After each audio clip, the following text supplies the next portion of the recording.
It makes the stop in the secondary for Denver. 1st and 10. The fake. Good block in there, and down it goes. Caught at the 30. Welcome to the Fins tailgate. It's where we elevate. Miami Dolphins talk, yeah, we never hesitate. Breaking news, hot takes, we keep it up to date. And when the fans speak up, the panel resonates. We live that aqua and orange from the field to the mic. Breaking down the plays, man, we talk it every night. From Tua to the defense, you know we keep it tight. NFL moves, you know we got the insight. We open up the floor, yeah, it's your time to shine. Fans drop the heat with opinions realigned. You got concerns, bring them, we're gonna chime. The Fins tailgate's where we keep it prime. Welcome to the Fins tailgate, it's where we elevate. Miami Dolphins talk, yeah, we never hesitate. Breaking news, hot takes, we keep it up to date.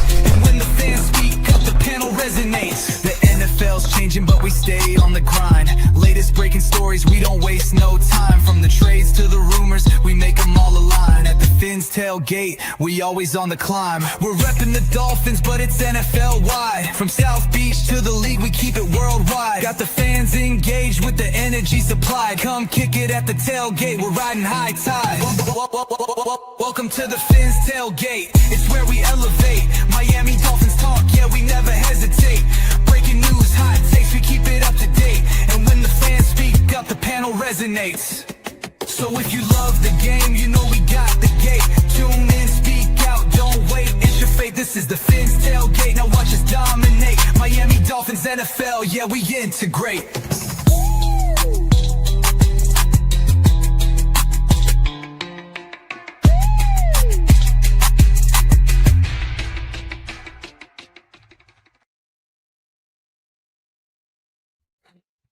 What is happening, Dolphins? And welcome to another episode of the Fins Tailgate Midday Edition.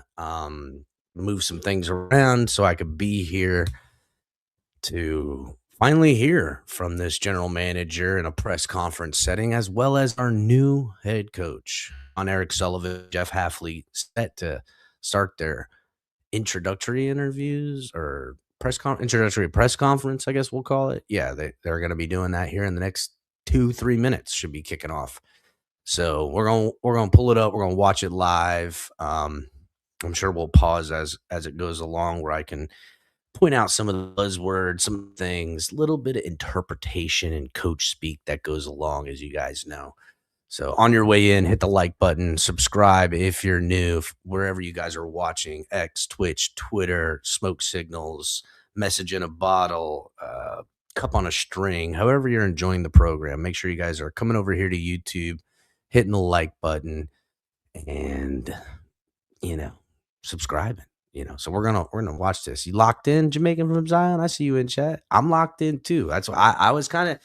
I mean, look, I'm indifferent. I'm a Dolphins fan at this. I've come full circle. I get angry, but I don't get happy.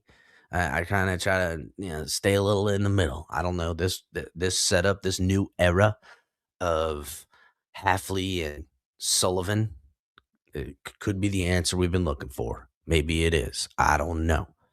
I know there's plenty of people out there selling the gospel, the juice, if you will, for the organization that these are the guys. But we will find out in time. And what's up, Aquavision? Hit the like button. So make sure you guys are getting them likes up, and let's get it going so we can, we're going to be watching this here. T-minus 1 minute. So what's up, Delusional? Mondo, what's going on, buddy? I don't know what I don't know, Mondo, about this organization and its coach and this GM. And, I could sit here and assume that it'd be more of the same, which that's what I'm leaning towards as far as wholesale changes go, because they didn't get rid of Garfunkel, Beal, the guys who are ultimately at the top of the pyramid of decision making with this franchise. They're still there. We got a new general manager, which, Lord willing, he's a better talent evaluator and better at picking first-round picks and second-round picks, honestly, because Chris Greer has had quite a few misses. and that's so much capital to use. I will say this: Chris Greer, as far as gaining capital while making trades, been pretty savvy, and also, for the most part, when trading for players and signing free agents, been pretty decent. But that's easy. You already know those guys are good. Can you project this guy's gonna be good and worth the pick? That's really where we're gonna find out everything we need to find out about Sullivan here. So that'll be the most important thing, at least to me, on what he's gonna change. Also, yeah, Garfunkel. That's right. That's right. Yeah, he's a funkle to me, boy. Get the funk man up out of here, if you ask me. But what do I know? What do I know? And then is Jeff Hafley a player's coach? Is he is he a disciplinarian? Is he a no nonsense kind of guy? What is he? I do not know. I mean, yeah, okay, he was a head coach back in for Boston College, but how well does that translate? I don't know if you guys seen, but there's a guy from Boston College that Hafley worked with during his time as a coach there. He's the Green Bay Packers linebacker coach, Sean Duggan. He brought him over, and he was with him at Ohio. He was Ohio State. He was with him at BC, and he might be the guy that ends up getting the defensive coordinator job.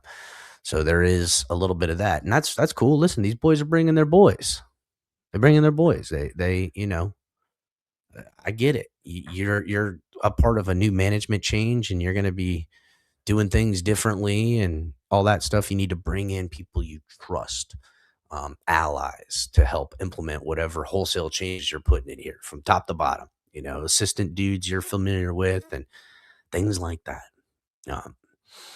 Hopefully, they saged all of the offices and facilities and all that stuff and get all the bad spirits out there, bro. Because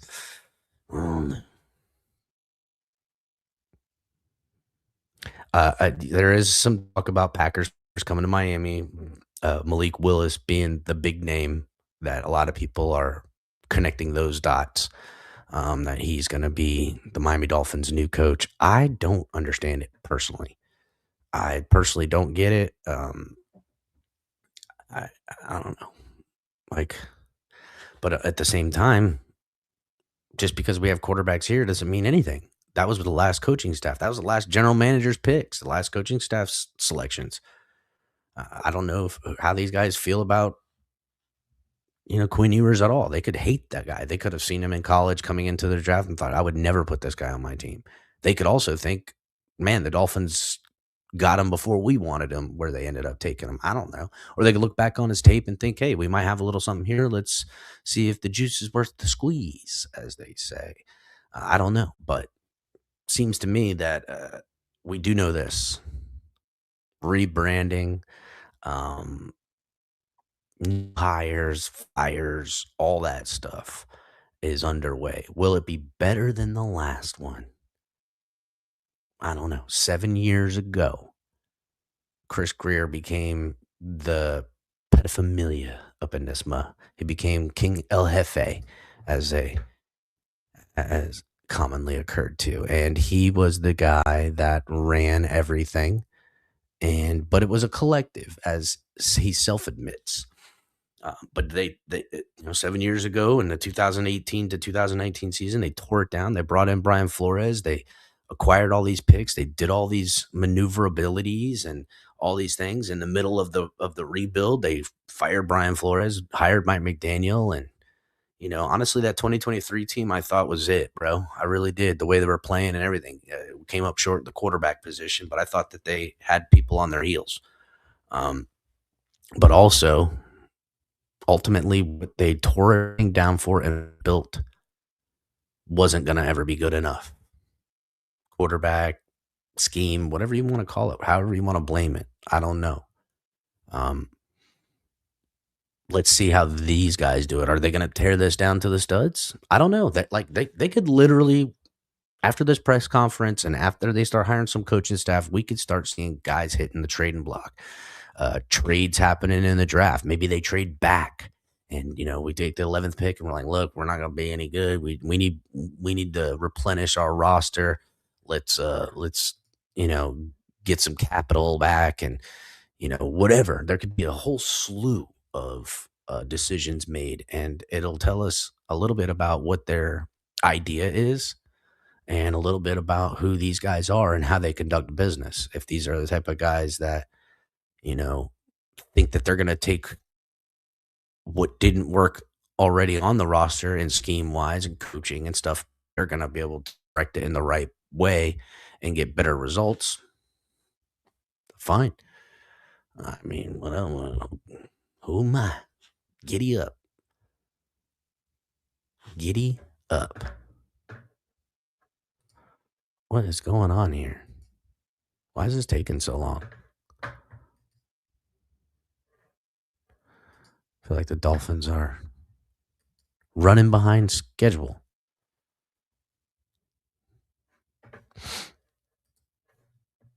Yeah, Billy, I got 2 feeds. You can watch me on your phone or you can watch me on the regular feed. Yep, we 2 feeding it. What, in the interface? Yeah, dog, we out here. We out here, Billy. Hit the like button. I mean, I don't know, Aquavision. What type of offense do they think? How far away is Mike McDaniel and what he did and was successful at with players that we possess and the schemes we ran? How close is that going to be to what Hafley has in mind for his offense? I mean, it's a West Coast. I don't think it's too far off. Probably a lot less pre-snap motion at times. A lot more under center, a lot more play action, a lot more 12 and 13 man personnel.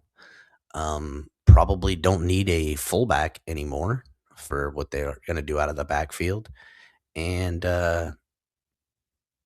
they very well, might be a little bit more pro style. A lot of bootlegs, things of that. That's kind of what I anticipate out of this team. Less of the trickery stuff, less of the, pre-snap motion that, tries to get the guy, on a run at the end of when the ball is snapped, a little bit less timing restrictions as far as schemes go, a little bit more free form with the routes, and that, yeah, okay, you're going to run this route, but, when you come open after you cross the middle of the field with the linebacker underneath, you have an option to either kind of drift it in some, depending on if the quarterback is out of the pocket, or come up in the route to push the safety down further to open up, the sideline. But that'll dictate on the quarterback you have and the arm he has to be able to push that ball down there on in the pocket. So a lot of that's going to come into play as well. But according to what we've heard out of Jon-Eric Sullivan's little interview, the puff piece with Travis Wingfield, we heard him say it starts with the quarterback. So I like that. I like a guy who gets it. You can best laid plans, right? You can do everything and anything, but it doesn't mean it's gonna be happening. All right, so here we are. I guess finna go down. Finally, bring this up. About times.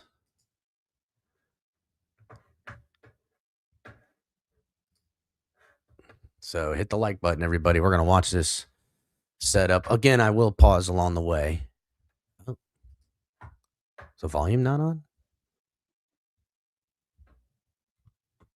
Well, good morning. I'm Steve Ross, Miami Dolphins. I'm very excited to be here today. It's really what I hope starts a new beginning. I know many of you are all frustrated over the last few years, performance of the team. I got to tell you, I am equally frustrated. Therefore, when I first bought the team, I said certain things that I would do and what were, what were important to me. One was establishing a winning football team played for Super Bowls on a basis. The second was to really make this team and this county much better, to bring it together and have an obligation to really be supportive of the county and really be the best in class football organization. I think we've accomplished two of those things. Frustration, and probably what everybody looks to in the Miami Dolphins, it's about winning football. That's the way I live. That's the way I believe in. And I believe that's the only way you do business. There's only room in one place. It's at the top.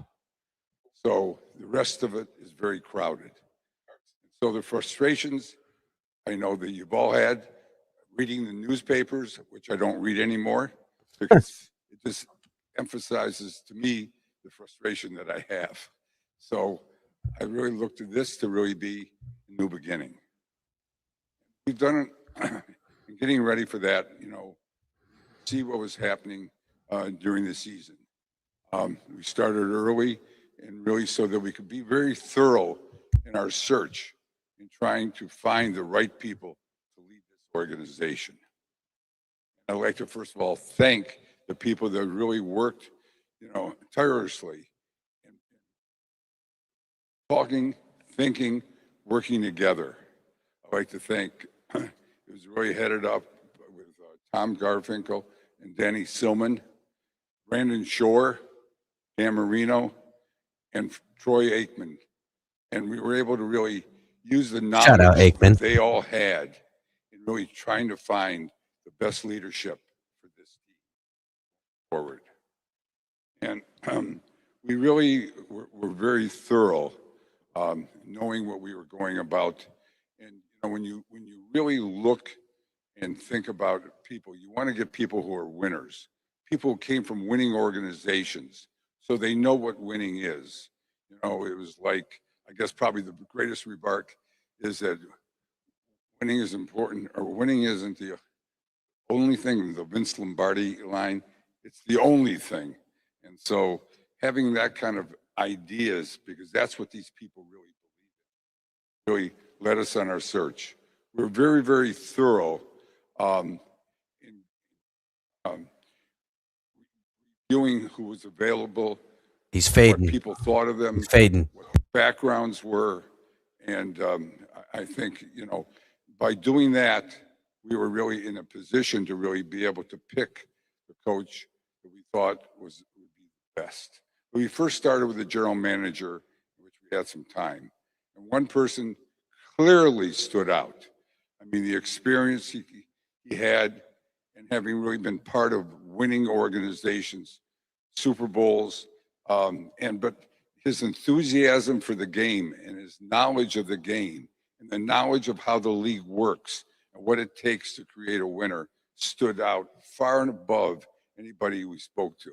I know the first conversation we could have with him was via Zoom, and it's about 10 minutes into it, I just said, hey, this is our guy.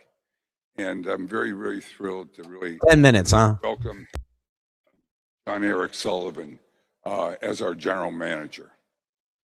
And then we had to go out and find the coach, and I thought maybe he was really be partial to, the Green Bay Packers, but we really totally thorough, and he was totally objective. And after interviewing, talking to people, they were all really great candidates. I think the enthusiasm, the knowledge, the background,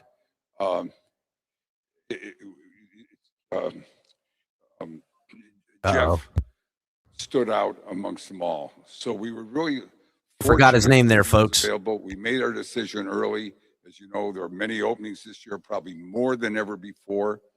And I'm very happy to be standing today knowing we got who we wanted and that the rest of the teams are still looking. So we are now preparing, really getting ready immediately to really fulfill the ideas, what we all want to see. New generation of winning football games and being very, very competitive. So with that, I'd like to introduce. He didn't say nothing about the coach, Jon-Eric. just the GM, huh?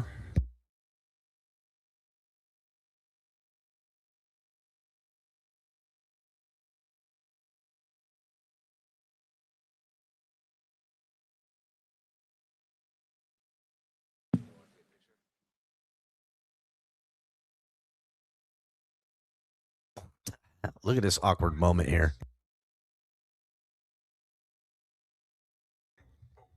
What is going on? Posing for pictures, I guess, or in the middle of the interview? They couldn't do this before or after? They got to pose for pictures right in the middle of it?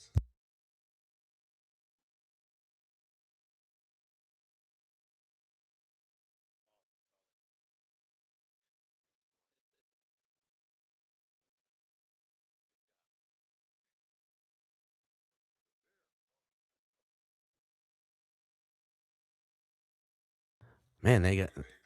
Ugh. Yeah, I seen him fumble the handshake. What's up, G-Man? Good morning to everyone. Appreciate everybody being here. I think before I even get started, the most important thing is for me to Oh my start God, with the Ross family, especially Stephen.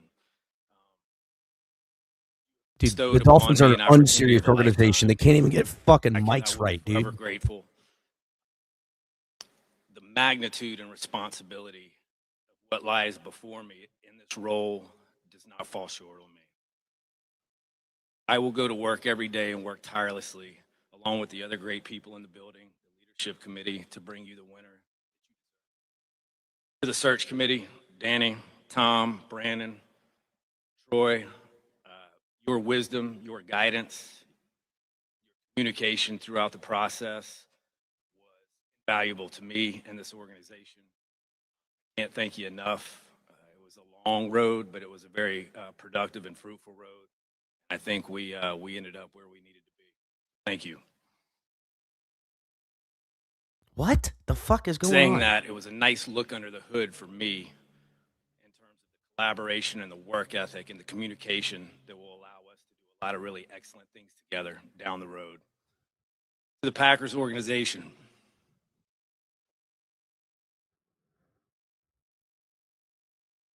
Is he gonna cry? I wouldn't do this. Oh my fucking God, he's gonna I was cry. very, very, very lucky to land where I landed 22 years Oh ago. my fucking goodness, dude. Um, No. Very lucky to be mentored by some of the best in the business. Oh Phenomenal my people God.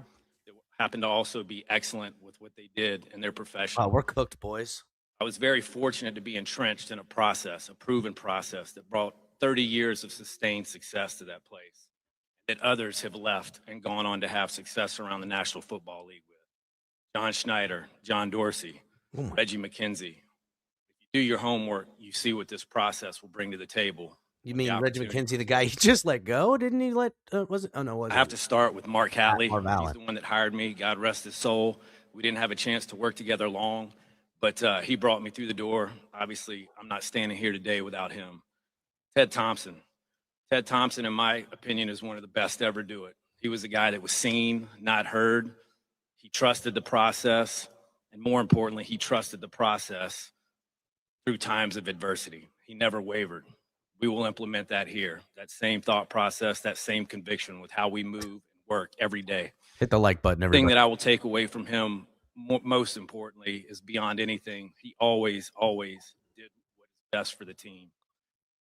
I will not stand up here and make a whole lot of promises today, but the one thing I will tell you, and I think is vitally important for everybody to know, especially the players that are here, every decision that falls within my line of responsibility will be what's best for the Miami Dolphins, unequivocally. It'll never be about personal relationships or personal agendas. It'll be what's best for this place, the greater good. Brian Gutekunst. For winning games or making money, buddy? Probably who had the most impact on me because of how our careers fell. I was always kind of chasing Brian. He was a Southeast scout, then I was a Southeast scout, then he was the college director, then I was the college director, and so on and so forth. Having said that, he was a tremendous sounding board for me all the way through. His belief and faith in me, I can never repay him for. And I'm grateful for the relationship. He's one of the best in the He's business. choking up again. He's choking up again. Thing that he showed me and taught me is preparation, preparation, preparation. Player acquisition is it's an everyday 365-day-a-year job. It does not stop, and you have to be prepared and ready to strike when the opportunity presents itself. We will move with responsible aggression here. We will utilize every avenue of player acquisition to bolster this roster. And working with him and alongside of him has showed me how to do that at a high level, and I think that will benefit this place as we move forward. Mark Murphy and Ed Policy, the two presidents in my time there, I cannot thank you enough for the support and the guidance. And I'm just very appreciative for the longevity that you allowed me to have within the organization. To my greatest mentor, my father.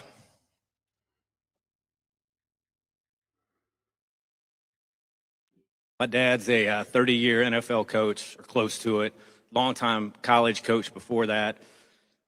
He allowed me to see the game at a very high level at a very young age, which gave me pedigree that has gotten me to where I am today.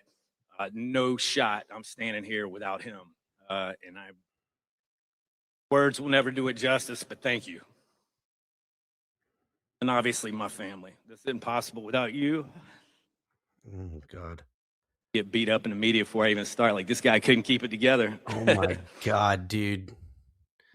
Being a dad to you, Samantha, you, CC, you, Mia, and then a husband to you, Jen, is the greatest honor of my life. Regardless, whatever we accomplish in this profession, nothing ever trumps that. So just know that. It's just starting, dude. Like, is this guy? He's crying. In my short time here, GM ownership is crying. and the leadership, I can sense a burning desire to win, do things the right way. I've said it before, and I'll say it again. I don't take it lightly that I've been put in this position, and every day that I walk through those doors, I, along with the other great people in this building, will make sure that we do everything possible to bring you and your family, Stephen, the winner that you deserve. The goal is simple. It's a standard of excellence. We're chasing championships. It's as simple as that. This is a tough business. It is not a complicated business, in my opinion. Things that we do day in and day out, the little things will get us where we want to go. Together, we will implement a proven process. We'll build something special. We'll build something that is sustainable over time. Not going to be an easy road, but I think the journey is well worth going on, and we will do it together, and we will achieve together. And when we get to the end of this thing and we hoist that trophy, all right, realize that we I'm vibing. Started at the bottom. We fought our way to the top. All right. It'll be one of the more special moments of all of our lives. Hell yeah, dude. No doubt that we will get there. Okay. I'm vibing Pillars right now. We will be a draft and develop philosophy. I've already spoken on that in previous interviews. But we will draft, develop, and retain our own. There are things that come with that. Number one is culture. When you raise your own, people are vested. They're bought in. There's a financial component to it with rookie contracts. It keeps you in a healthy cap situation. But the most important thing is the culture piece of it. Free agency, we will be very intentional and deliberate how we move about that. We will definitely utilize it when we get into a healthy cap situation, and we can. We'll be disciplined, we'll be intentional, and we will chase difference makers that add value to the field immediately, but also add value to our locker room in terms of the kind of culture that we want to build. My job to turn over every rock within the player acquisition game, if you will. We will utilize every avenue, and the most important thing that I want everybody to take away today is we will bring in the right kind of people. I've said many a times, Miami is a very attractive place to come and play football. It's an attractive place to work. But if you don't infuse this locker room with the right kind of people, it can be a distraction in a hurry. That is our job as a personnel staff, to give Coach Hafley the kind of guys that Chat's killing me. Want to chase championships, that are selfless, that are mentally and physically tough, who have a burning desire to be the best football players that they can be. Jeff Hafley, I can tell you today, you've got a phenomenal human being who is an excellent football coach. This process was thorough. Was it? Spoke with a lot of very, very talented coaches who brought a lot to the table.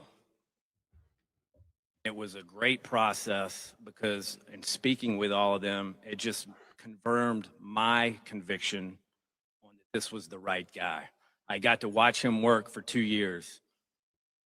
Jeff is a friend of mine. We've become friendly over the last 2 years, but understand this hire was based on professional respect. I have watched him day in and day out connect with players. I watched his ability to teach. I've watched his ability to inspire. And I've watched the intellect and the organization and how people, coaches and players around the building buy into him. He will bring discipline and accountability, not only to his players, but to his coaching staff. Coaches will have to teach. That is vitally important. We're aligned in terms of player development. I told you, we're going to draft, we're going to develop, we're going to retain our own. But that only works if you're aligned within the player development part of things. We are. His emotional maturity, his ability to get through the bad times and keep people on the ship when everybody else wants to jump is something that stood out to me. He is a master of the game. Obviously, defense is his trade, but he's got a deep knowledge of special teams and offense. And I think more importantly, the toughness and the kind of attitude and competitive atmosphere that he will bring to this football team speak for itself as we move down the road. Again, I'm not here to make predictions. Toughness, attitude. That's not my job. But we're going to set a standard and a way of doing things early on. And as we move down the road, I have no doubt that will bring us to where we want to go in terms of win and losses. Culture of competition, hard work, resilience, and love for each other will bounce off the walls of this place day in and day out to where you can't deny what we're about. I thank you for your time. I'm excited for this journey. Let's go. All right. Okay. I mean, it was a little shaky there, like literally in the beginning. Oh, shit. Hafley looks like he's going to fucking get choked up next. It's nice when I don't have to adjust the microphone too much because we're very similar in size. It was that way in Green Bay, too, with Matt. So thank you, Sully. Thank you, Mr. Ross. And I'll get to the thank yous as we get going. I kind of want to talk a little bit before that because I'll probably get emotional. But I got to tell you, you kind of saw the passion and how he got emotional and how he cares. And that's who he is. And this place is really lucky to have Sully as the GM, and he's a huge part of why I wanted to come here. I'm not one to write things down. I'm not one to sit up here with a detailed plan on what I'm going to say. I think for those that are going to listen to me and ask questions, what you see with me is what you get. It's going to come from the heart. It's going to be honest. All right. It's how I'm going to feel. Okay. Turn up. I am truly humbled to stand here and be the head coach of the Miami Dolphins. And I take a lot of pride and responsibility in that. And over the last really 48 hours, I've had a lot of time to reflect on that and on my journey and really where I came from and how I got here. And the biggest thing that kept hitting me was people. It's the players, the coaches, and it's the families. And as I really go through it, it's all those lessons that I learned in all the places that I've been. I've had a little bit different journey. I started off coaching Division III football, worked my way up, went to the NFL, went back to college football, became a head coach, went back to the NFL, coordinated, and now I'm here. But here's what I learned. All right. I started coaching Division III football. What'd you learn? Where I lined fields and cleaned helmets and did laundry, and I loved it. And what I learned was there's no job too small. And that's what you're going to get from me every single day, because I learned how to work hard, like really hard. And there's no replacement for that, and there won't be here. As I continued to move up, I learned a lot from a lot of coaches. I learned how to tell people the truth. I learned how to tell players the truth, even if it wasn't they wanted to hear. I learned that it's okay to tell a player you love them and to pour everything you can into them because they're going to give it right back to you. I learned how to be at my best when things get hard. And I learned that when things are good, that's when I got to put my thumb on them. I learned what it's like to hold people to an extreme level of accountability. I learned what toughness is about, and I learned how to grind. From Hall of Fame players, I learned that you can't be afraid to coach guys. Every good player wants to be told what to do and how hard to do it, and you can't back down because they all want to get better. I learned about alignment, that you have to have people's backs and you have to come together, which is a huge reason why I'm here today with this guy right here. I learned how to win, and unfortunately, I've taken some losses. But what I've learned, I'm going to get back up every single time. And so are those people that are around me every single day. And in doing that, I've kind of had the core beliefs which we're going to instill in this football team, into the players, and into this organization. And the first one is trust. And a lot of people use that word lightly. I don't. And I think right now in the world we live in, a lot of people are slow to trust. It might be you, it might be the players. And that's all right, because I'm going to earn it. Because actions speak louder than words. I'm not going to be one to sit here and talk a lot, but I'm going to follow up with what I say I'm going to do. And so are our team. The next thing that I believe in is belief. And I think this is really powerful. Believe in belief. Because it's a hard world right now where people read stuff, they see stuff, and you'd be surprised on how much insecurity there is with players, with coaches, with everybody. And I'm going to let those players know that I believe in them. And in turn, what you're going to see a group of guys that believe in themselves. And that becomes powerful. Because when they start to believe in themselves and our team starts to connect with each other, then look out. Because you get that connection, and then we want to talk about accountability, then we have accountability. And accountability is love. And it's an extreme level of accountability. Fuck, buddy's preaching right now, boy. Standard, and it starts to become real, the player will start to hold themselves accountable. But that's going to start with me. And the final thing that I'm going to talk to them about every single day is toughness. That's physically, that's mentally, that's everything that we do. And it's a toughness that thrives on competition. And it's a toughness that reflects the people and the spirit of the city of Miami. And that's what I'm most excited about. And as we piece this thing together, it's going to take time, and there's going to be a lot of hard work. But then it's going to be built the right way, like the foundation that was laid for me when I was coaching Division III football, and I learned how to do things the right way. And that's how we're going to do it here, with a staff that's going to buy in, and with a group of men that are going to give everything that they got. And I can look you guys in the eye and tell you, I cannot wait to get started. And now really to my thank yous, to Mr. Ross and your family, thank you for believing in me.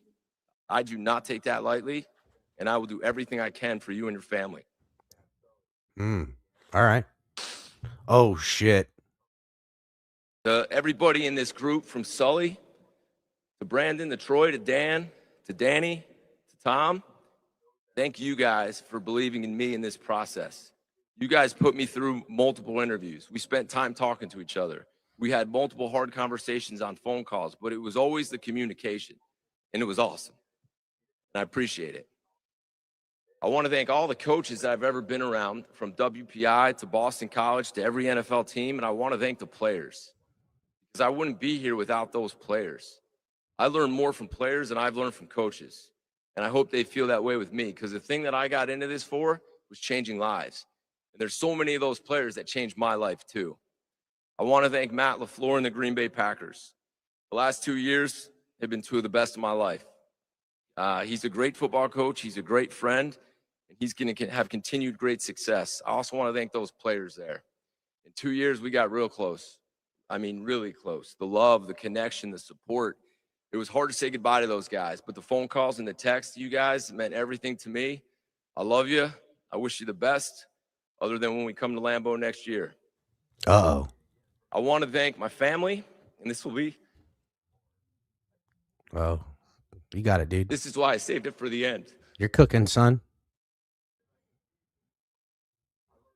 Hope and Leah. Hope's laughing now, so that's good. Leah. I thank you guys, and I thank Gina. And I can tell you this about Gina. Gina's not into this, so she can walk around and tell people that she's married to the head coach of the Dolphins. She doesn't care. All she cares about is us, how I'm feeling, supporting me, and doing everything she can for those kids. I'm lucky today, too. Fuck, dude. Buddy's got me fucking hyped. I got my mom, my sister, brother here today. Flying here to be with me means everything, and I thank him for that. And for my real coach, my dad, my first coach, who toughened me up, was there for me. I appreciate family more than you guys have any idea. And like I told you guys, I'm gonna wear it on my sleeve at times. I'm gonna be passionate. I'm gonna tell you how I feel, and you're going to get everything I have. And to the city, to the fans, this is a storied organization, one of the best in all sports, and you deserve a winner. You guys deserve a winner. And I am going to do everything in my power to bring you guys that. I am so proud to be here, and I cannot wait to get started. Thank you. Damn, son. I got to be honest. Well, let's see if there's anything else that they're going to do or say or what have you. Looks like, oh, yeah, it looks like they're going to open it up to questionings. But I got to be honest, even with a little bit of the emotion, Coach got me fucking kind of hyped, right? I feel like Buddy really wants this shit bad. I don't know. I don't know. It's different vibe for sure. Hi, Hal Habib with the Palm Beach Post. First, There you I'd go. like to welcome both of you to South Florida. Thank you. Come on, Hal. I'd get 'em like to both ask try you, again. when you were Yo, talking with Steve Ross over your two roles, how did he lay out his expectations, his vision for what you would accomplish? Obviously, I'm sure he mentioned winning many, many times, but how did he put it to you? Was there any kind of timetable that he expressed to you? Was there any recognition of the constraints you question. have with the salary cap? What can you tell us about that? Sure. So what I would say to you right from the jump and my communications with Stephen Ross was, like I said, the desire to win. But he made it very clear. I mean, quite frankly, his words to me were, if you don't get this done, you will never be able to say it was because you didn't have the resources, which tells me everything I need to know. I think we all know that every place is not like that. I come from a place, the last 22 years, it's all about winning. Every decision we make is about winning. And I could feel that from Steven and Danny and Tom and everybody that was involved in the process from the jump. And so, yes, there were some more specific things that were talked about, but at the end of the day, the burning desire to win and his ability to articulate how important it was and what he was willing to do to get there spoke volumes to me. I, to be perfectly honest with you, of course, I wanted to be a general manager in the National Football League, but I wasn't leaving to go just anywhere. The place that I worked at afforded me that flexibility. This was very attractive to me because of Steven, his desire to win, and the things he's willing to do to get us there. Things he's willing to do. I like that. Shout out to Stephen Ross, willing to meet on a boat. Tim Reynolds with the AP, to echo Hal, and I'm sure everyone else, welcome to South Florida. Jeff, I wanted to ask you, you talked about your journey and the D3 start. How different, I guess, are you, or what do you still take from Sienna and Ed Zaloom and Bob Ford? And surely you didn't envision this, but I guess how much of that guy is still within you? Yeah. What you took from those times? One, thank you for bringing them up. I mean, I talked to Ed Zaloom, probably he texts me before almost every game, and that's the head coach who was at WPI. And then Bob Ford is one of the winningest coaches in all of football. He took Albany from Division III to II to 1AA all the way to 1, and he's one of the best to ever do it. I learned everything from those guys. It's what I just talked about. It laid my foundation. It taught me how to work hard. It taught me how to treat people. And it taught me how to coach the game of football, the fundamentals, the technique. And it told me there was no shortcuts, right? I wasn't a guy who all of a sudden started coaching and I was sitting here in the NFL. I had to work, and I had really good role models to look to do that. And I would do it no other way. And what I take from that, that's how the foundation's going to be built here. And it has to be. And it's got to be built on fundamentals and technique, and it has to be built on hard work. And those are the things that I'm glad I learned, because nothing was easy for me. And it's not going to be. But if you do things right and you surround yourself with the right people and you bring that energy that they had and pour that love into them like they did to me, then look out. Nice. I dig that. Jeff, I wanted to ask you about your experience as a head coach at Boston College.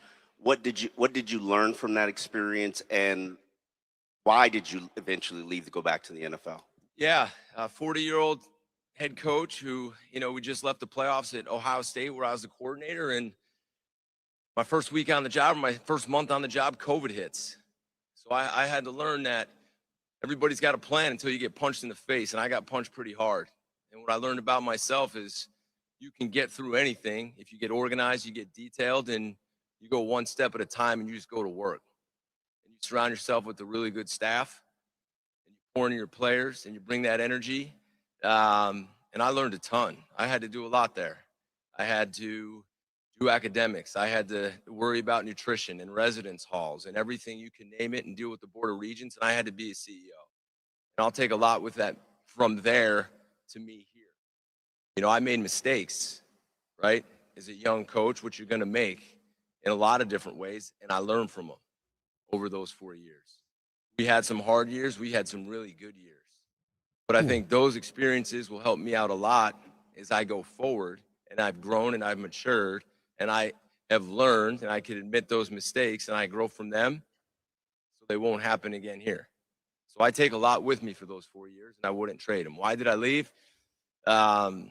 At the end of the day, I wanted to coach football.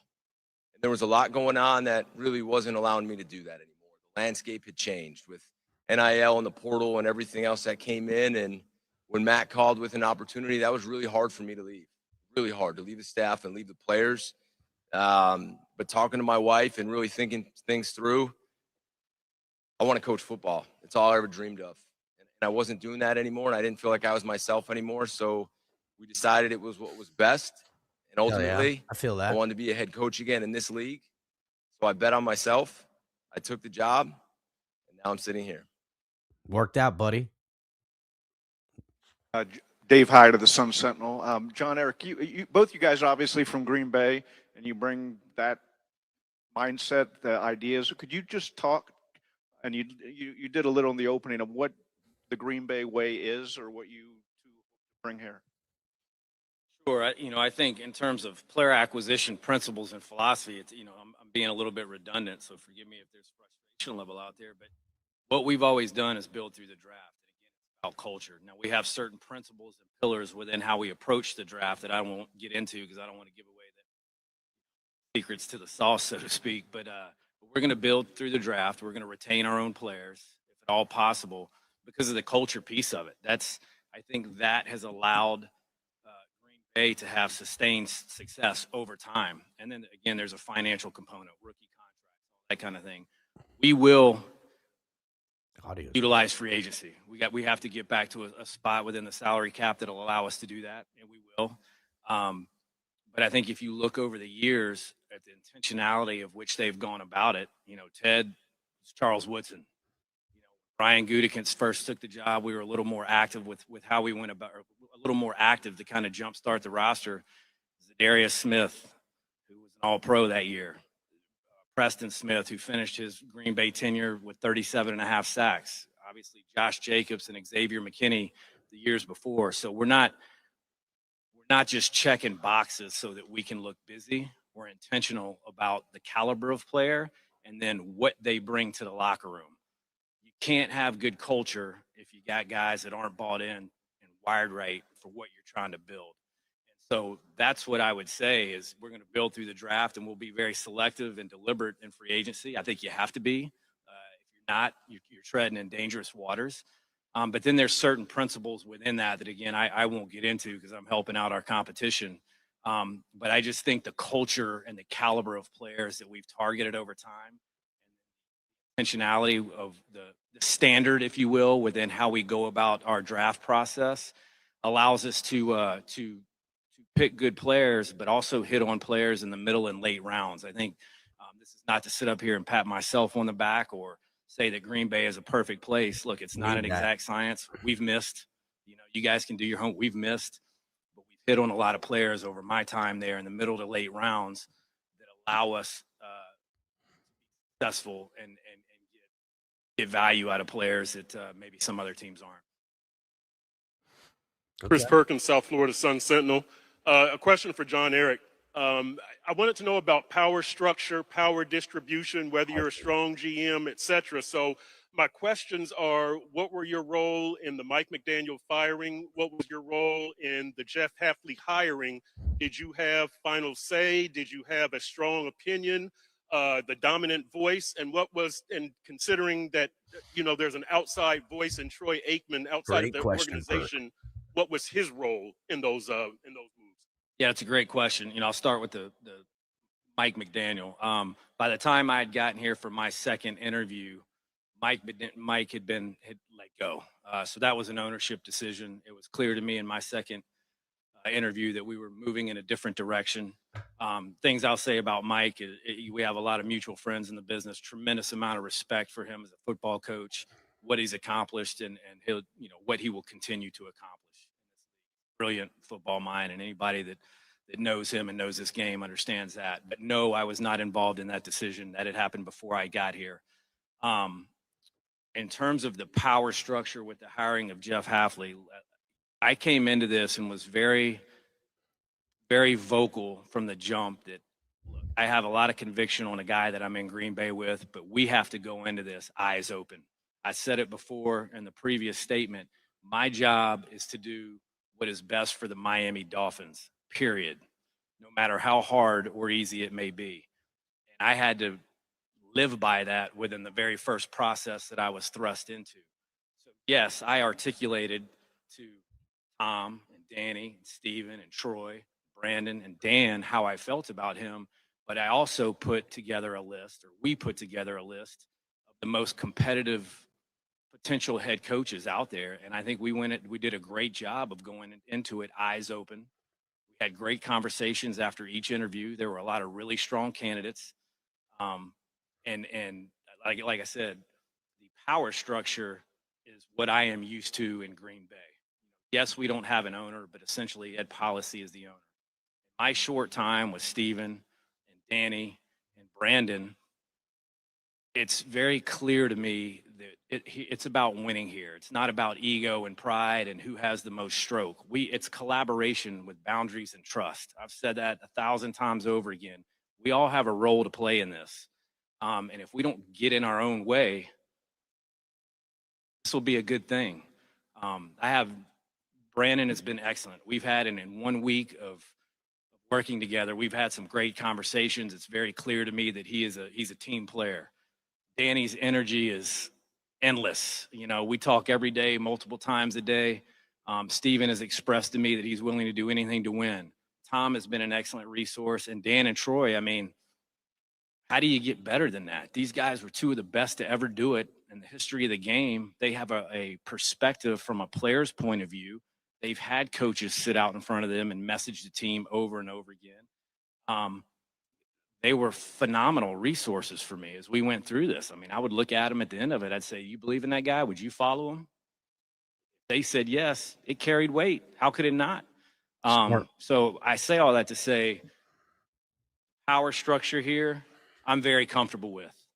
This is never going to be about me. This is about us and moving through this thing together and ultimately winning a lot of football games and chasing championships. And if we don't allow ego and pride to get in the way, we'll be fine. We've seen other organizations that do that, and then you're running uphill. It becomes fractured. There's silos, and now you got big problems. We've kind of vowed to each other on the front end to not let that happen. And I think it's all of our responsibilities to make sure that it doesn't. Hit the like button. I feel really everybody. good about it. Hit the like button, everyone. Marcel Louis-Jacques with ESPN. Going to echo everybody else and welcome you to South Florida. Congrats on the jobs. Question is directed to Jon-Eric. What are your thoughts on? Is it Jon-Eric? Is it Jon-Eric? Yeah, Jon-Eric. You know what? That's a great question. Let's get this out of the way now. So, Sure, if you want. A lot of people call me Jay, but most people in my profession call me Sully. So you're free to do any of it. I've been called a lot worse, but most people call me Sully. All right, Sully. Well, what are your thoughts on the Dolphins quarterback situation? How do you plan to address that over the coming months? Sure. Obviously, that's a huge question looming over the organization. I'd be naive to think that everybody doesn't understand that. I have a lot of respect for Tua. He's a good football player. He's accomplished a lot in this league. I think whether it's Tua or anybody else, it's unfair and irresponsible for me to sit up here and talk about anything specific before I've talked to the player himself. Quarterback is smart. the most important position in professional sports. Way to You know, I evade the also think question. it's the most dependent. These guys heard me say this in the interview process. We will evaluate that position like we evaluate every other position, and we will do what is best for this football team. With Tua or anybody else, to sit up here today and tell you that I have a great understanding of what we're going to do or which way we're going to go, that would be a lie, because there's just too much work to do. There's too many conversations to be had at this point. A lot of respect for Tua, what he's accomplished in this league. I thought Quinn did a great job at the end of the season. We have to figure that out. We will, but today is not the day I can give you that answer. I understand the question. I just can't give you that answer today.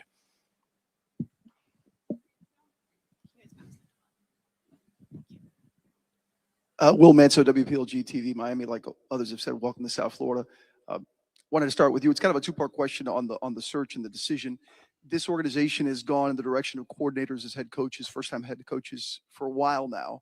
When you were going through the process, how much did you weigh NFL head coaching experience in that process? How much was that part of it? And Jeff, to you as a follow, just how ready do you think you are to take that step to be an NFL head coach and the role, what it takes? Didn't really like the first part. Yeah, Second sure. part. I mean, it weighed in, you know. I mean, I won't talk about specifically who felt stronger about it than others, but I can say to you, like, it was a big deal to me. I'm a first-time GM. I would be naive to sit here and think that there aren't going to be blind spots along the way that I figure out on the move. I'll figure them out. We'll be fine and we'll do well. I have no doubt about that. But to have a head coach who sat in that chair in the National Football League before would have been a tremendous asset to me. Having said that, as we went down the road, it became clear. I always had the conviction on Haf. That doesn't mean that I thought a lot of, there were really good conversations that took place. To be perfectly honest with you, in the last interview with him, I sat back and kind of let them lead it, because I thought it was important for them to ask and get answers to what they needed to. It became very clear to me after Haf's Zoom interview that they saw a lot of what I saw, and that when they came in person, it kind of dotted the I's and crossed the T's and slam dunked it, if you will. I don't know if I'm answering your question per se, but I could watch them grow in the conviction that I had coming through the door. But I want to be very clear, it was never done from the start. I know there's a perception out there. I can appreciate that. I understand that. But that is a misnomer by a long shot. There was a process that had to take place. We all jumped into it with both feet, eyes open, and we made the best decision at the end of it that we felt like was going to take the Miami Dolphins to where they needed to be. Yeah. Okay. You want me to follow up with this question, or you want? I'll follow up with your question. All right. Yeah, you asked me if I felt ready. The other thing that I want to reiterate is, you know, I went on a lot of Zooms. I went on 6 Zooms. I had 6 teams call me right after to try to set up a flight to go out there. And most know those teams just by reading through it. I chose to come here first, and that was very important to me. I wanted to get a feel not only for Jon-Eric, but I wanted to get a feel for Mr. Ross and the entire organization. And those conversations led me to want to be here. Am I ready? I kind of took you through my journey, where I've been, what I've done, and the head coach experience that I've had, and then going back and being a coordinator and running a whole side of a room and really being the head coach of the defense. I do believe I'm ready. Now, are there going to be things that I learn as we go through this as a first-time NFL head coach? Yeah. I mean, that's life. But what I'm going to do is I'm going to make sure I surround myself with great people and do everything I can that if I do make those mistakes, that I won't make them again. But I feel more than ready and more than ready to do it here. Ain't nobody perfect except me. Hi, question for I know y'all. you mentioned that it's going to be a process of building this roster out and getting it to where you guys want to be. Just from a construction standpoint, where does that start? What area on this Finally, roster a does that real start with? question here. Do you realistically need to have a quarterback in place, have that situation figured out before you start to figure other things out, or what's that process going to look like? Sure. I think, you know, obviously it always starts with the quarterback. I mean, anybody that's in this business will tell you that, but we'll build this from the inside out. I think you have to do that. I think you have to make sure that your line of scrimmage on both sides of the ball is big, tough, resilient, and that there's depth so that you can survive it's a violent game. There's going to be injuries, that you can survive injuries. The thing that I think we have to focus most on right now is making sure that we build infrastructure. And yes, we need to get the quarterback situation in place, but we're not going to do it in an irresponsible manner where we sacrifice building the infrastructure of this football team so that when we do find our guy, he can go be successful. We've all seen teams that go about it maybe in a questionable manner, and you get a really good player at quarterback, but he can't stay healthy because he's getting killed or he doesn't have anybody to throw to. So we will find our guy, but we're going to make sure that we're building the infrastructure along the way. So when we do find our trigger man, whoever that may be, whether it's Tua, Quinn, or somebody that's not in the building, we have a team that he can go play and win with. Good morning. Isaiah Smalls, the Miami Herald. First question is for Jeff. I read that you slept in an office for 2 years while at Pitt. What would you say to that guy now? And then how did that experience prepare you for this current moment? And a follow-up for Sully. What does that humbling experience say about the guy next to you? Yeah, I did. When I left to go to Pitt, I got dropped off and I slept under my desk for 2 years. What would I say to that guy now? I'd say it worked. I mean, here's why I did it. When I left a full-time job at Albany where I coached DBs, and Paul Rhodes hired me. Paul, who I have a ton of respect for, who I later hired at Boston College. He was a defensive coordinator, brought me with him to Pitt. And what I wanted to do is I wanted to have no regrets. And I wanted to give everything that I had because I had sacrificed a lot. You know, I really didn't go out. I didn't do anything but coach football. I missed family weddings. I missed friends. And I just said, I'm going to give everything I got for 2 years. And I want to see where this takes me. And that's what I did. So I woke up real early. It was always the first one in, and I was always the last to leave. So at least I could say no one could beat me in and out of the office. But I gave it everything that I had, so I'd have no regrets. And then 2 years later, Coach Wanstedt hired me to be the secondary coach. So I just think it's a life lesson of hard work, and I mean really hard work and sacrifice. If you do it, they pay off. Now, I think that guy might have been a little crazier than I am now, but it worked. Yeah, to answer the second part of that question, not surprising. You know, I came into the building in Green Bay most mornings at 5 a.m. to work out to get my day started, and he would always be in the building already. So the work ethic and the passion for what he does and how he goes about it, I've seen for 2 years, which is a big part of what drove me to the conviction that I had on him. His work ethic and his desire to win and to connect with players and to do the little things when people aren't looking, it's uncommon. You know, it's uncommon. Not everybody's willing to do it. And I think when you're talking about partnering up with somebody that you can win with, that's a huge part of it. Like, this guy wants to grind. The one thing I can say, like, we're going one way, and it's going to be the hard way. And if you're not part of it, if you don't want to be part of it, it doesn't make you a bad human being, but you're going to have to get off the train. You know, you're just not, it's going to be an uncomfortable environment for you. And he is not afraid to be uncomfortable when it comes to work ethic. No, he's right, though. He'd be working out. I wasn't working out. I need to, but this guy's, I mean, he works out a lot. I'd be like, hey, Sully, sorry, I got work to do, but I probably need to start working out with him soon. Hey, Sully. Hey, Haf. Welcome. Tidbit, workout buddy. Joe from the Palm Beach Post, Joe Shad. Nice to meet you guys. Nice to meet you. Haf, I wanted to ask you about offense and defense real quick. Do you plan to call defensive plays, and what type of offense would you ideally have here? Hell yeah. Well, yeah, good questions. Great question. And thanks for calling me Haf. It makes me feel very comfortable, though my brother would tell you he's the first half and might get insulted. Yeah, I'm going to call plays.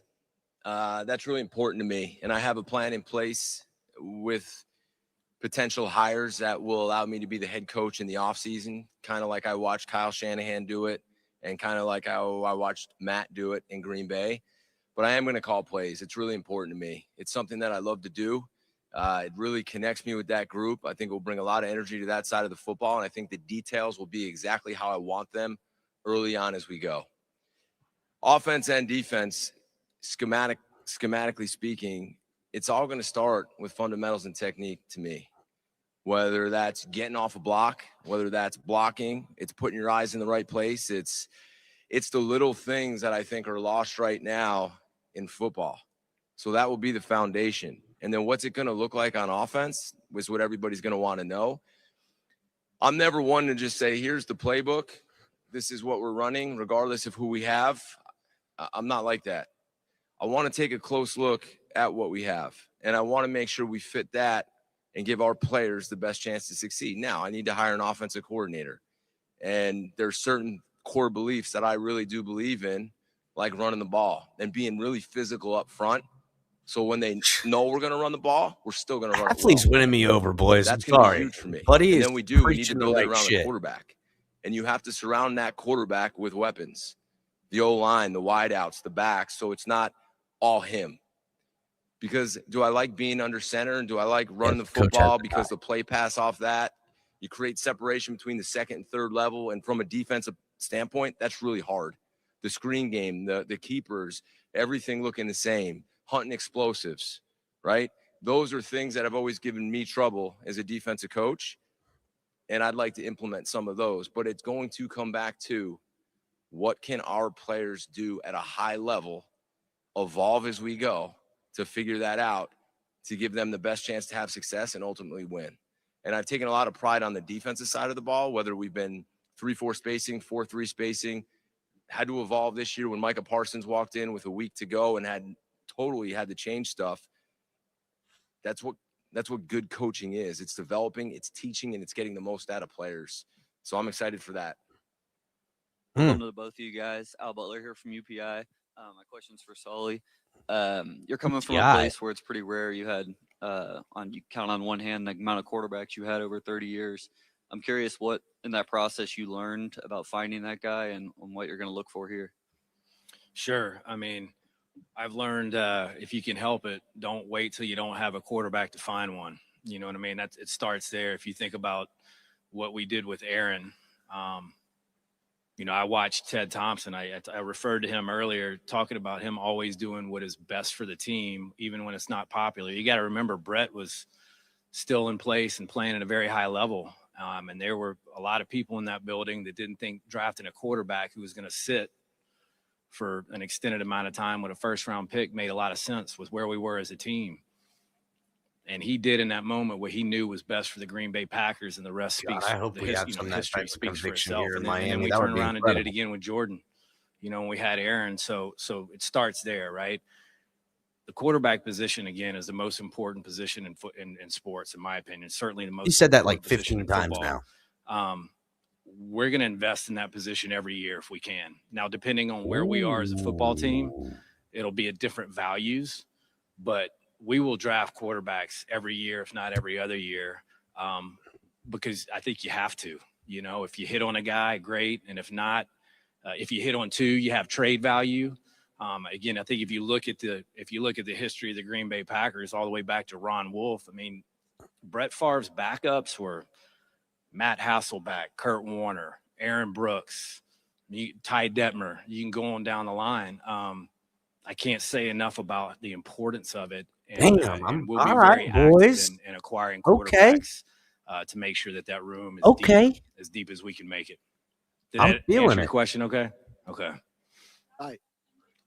David Frona, South Florida Sun Sentinel. For half, what was Monday like for you? Can you paint the picture of you come in, I'm sure you have another flight to catch for another interview, and all of a sudden you have a job offer, all while the national championship is across the street? Yeah, gosh, that was Monday. That feels like, what a day. I don't even know what today is. One is exciting. Finally get a chance to fly in and have an opportunity to interview in person for an NFL team. A little overwhelming. I had teams while I was in the hotel room trying to get me on the phone, owners trying to get me on the phone, Zooms trying to be set up. I had a team that was trying to have me leave the hotel possibly to interview in this state. But I sat in that hotel. I kept going over my notes, kept talking to Gina. And then I went into the interview, and I did. I had a plane that was waiting to take me somewhere else. And I sat down with this group again and Mr. Ross and Sully and we interviewed. and they asked more questions, and we talked about staff, and they, just kind of wanted to get a better feel. And I wanted to do the same from them. And then why not just be totally honest, right? So then they told me to leave the room, and I was like, all right, I think I got a good chance at this job. I called my wife and said, I think I might get it. And then time went on, and it was like 45 minutes went by. I was like, maybe I'm not going to get this. Maybe I need to get on that plane and call my agent Trace and say, all right, keep that plane running. I might be out of here. Then they called me back in, and then they offered me the job. And I think they would probably tell you I was a little bit overwhelmed and probably didn't know how to react, but handshakes and hugs. Immediately asked to call my wife before the whole world knew about it, because it was probably close to getting tweeted out there. Called my mom, my brother, my sister, and I just very emotional, very grateful. And then to top it off, I get to sit next to Mr. Ross at the national championship game. What? I'm like, are you kidding me? I mean, could this day His get head must any have been better? spinning, bro. So thank you for that question, because one of the best days of my life, and just to rehash it with you guys, it was a cool day. His head must have been spinning. And can I say one thing real quick? I don't know if this is appropriate or not, but I'm gonna do it. I can. Hell now. yeah. You're the GM. I'm Do what you joking. want, buddy. I want to say, Oh, what? All right, Woody. Always a Whoa, pleasure. what happened? Dang, he was getting ready to cook, and then they took it away. Can I say something real quick? He must have been saying something to the media or something like that afterwards. Well, all right, guys. Instant reactions, right? We sat here, we watched it. Let me know in chat how you guys are feeling. Hit the like button. Make sure you guys got them likes up. Let's get some instant reactions here on what we just witnessed from our new coach, our new GM, and our old ancient owner. First of all, Miami Dolphins, unreal organization, having mic issues with your owner, your new GM, like that. That's just a terrible start. They had like the compression up really high. I'm going to give you guys a couple technical terms. They had compression up really high. They had the pop filter set in that thing because they didn't want the background noise to get in on Stephen Ross's voice, who was going to talk lower than everyone else. But problem was it was set too much, and you couldn't hear the owner talk quite a bit, and it kind of trailed off into kind of didn't, but whatever, Sully coming out, little bit of an emotional thing, kind of, and that's what he wants to be called, Sully, old soul, the Soulmeister, right? That's what we got, Sully. Whatever. A little bit emotional. Got choked up there a couple of times. Said some things, but more about, the overall, some general management speak, right? Didn't really feel so open or candid. And then when Coach came out, again, kind of getting emotional and stuff like that, especially when he spoke about his family and thanking people in the end of it. But he was, he started kind of rallying me a little bit. He was like, look, this ain't going to be easy. We're going to do it the hard way. I don't give a damn. And then the questions in the press conference afterwards, seems like the guys are on the same page. They want a hard-nosed, run-first football team. But as our GM has said 10 times in this interview and 20 times since being our GM, that the quarterback position is the most important. And one thing he said that I loved, we're going to try to get quarterbacks every year. Well, what's the worst going to happen? We got too many good quarterbacks. Oh, no. Now I got capital. Like, that's where has that? I mean, Dolphin fans have been screaming for that since we kept striking out drafting quarterbacks. Like, draft one every year. I don't care if he's a fifth rounder. You don't know. You don't know who that guy could become. You don't know that if the guy you got playing and the dude you drafted in the fifth sitting for 3 or 4 years behind, your quarterback, learning your system, gets his opportunity and takes the job. You don't know. But I do know this: when you're changing your backups every year and you're bringing in, you're paying expensive money. How much money have the Miami Dolphins wasted? Tens of millions of dollars just the last few years on backup quarterbacks, guys that have to learn a system on the fly and kind of do this. No, you have a dude, he's waiting in the wings, he's learning up, and if your quarterback goes down, you got a guy you know, you trust, and know what he can do, his limitations, where he's at, all that stuff. And if he goes out there and balls out, and he's not, obviously not your starter for whatever reasons, and then now other teams like, yo, I seen what so-and-so did down there, and we need a quarterback. Or you're able to move off of your starter and say, hey, guess what? Open quarterback. Competition, baby. Competition. Seems like they're getting back to a little bit of basics here in Miami. And that's great. I'll be happy about that. Hit the like button, everybody. Please get those likes up. If you're watching on X, Twitch, or Twitter, come over here to YouTube and hit the like button and subscribe over here. Coach kind of looks like a fighter pilot, right? He kind of looks like he's a Marine or something. Guy seems to, as Coach said, he's going to be calling the defensive coordinating plays. He believes in running the ball first, wants to own the line of scrimmage, and building a program that is the Miami Dolphins right now and taking it to what they hope to achieve is going to take some time. It's going to take some time. Now, could they do a flip around in a year? Sure, why not? But we know where this team is financially. We know where this team is as far as assets and capital and, a dead cap that's going to be a real son of a bitch here. Let's call it for what it is. I'm not going to be jumping off of a cliff one way or the other on what Miami does as an organization this year. Let's call it for what it is. Let's call it for what it is. If Hafley, who's coaching the defense, has got his defense humming and they're playing real well, but the offense is struggling because we got a carousel of quarterbacks and there's a new system being installed and there's struggles there and the Dolphins don't win a lot of football games. I'm not going to be upset by that. I'm not. Oh yeah, Craig. Shout out to Craig with the $5 donation. It was great not hearing blue. I agree. It's kind of nice to hear a guy actually speak clearly. I don't care if he cries every time he's in front of the microphone if I can understand him, to be honest with you. Cry every time, buddy. Cry every time. As long as you crying us into some victories.